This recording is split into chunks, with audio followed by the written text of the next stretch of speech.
Okay.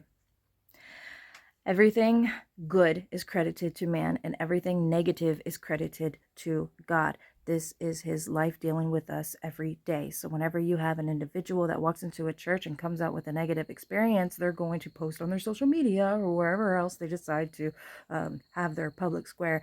They are going to say, this is what my experience with God is like, rather than crediting it to man. It isn't so easy to tell these younger generations that they need to toughen up. They cannot.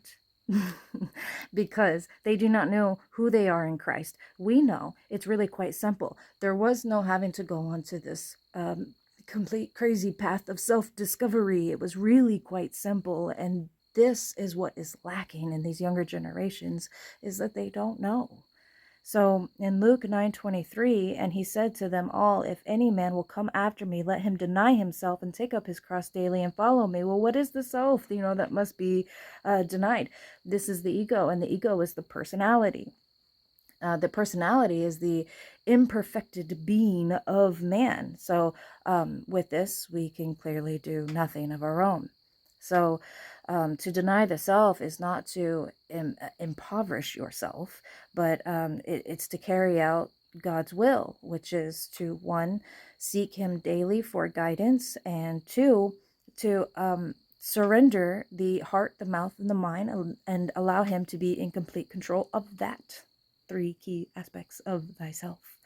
And this happens naturally, whenever we be also in the likeness of his resurrection, knowing this, that our old man is crucified with him, that the body of sin might be destroyed, that henceforth we should not serve sin.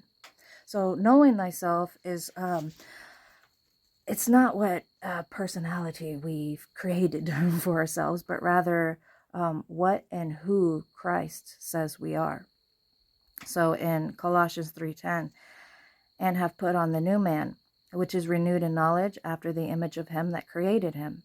In Ephesians 4:13-14, till we all come in the unity of faith and knowledge of the Son of God, unto a perfect man, unto the measure of the stature of the fullness of Christ, that we henceforth be no more children tossed to and fro, and carried about with every wind of doctrine by the sleight of men, whereby they lie in wait to deceive.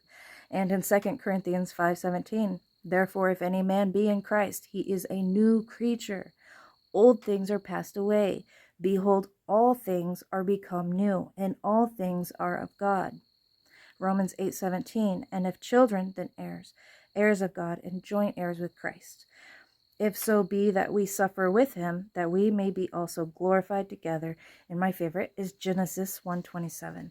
So God created man in his own image. In the image of God created he him, male and female created he them.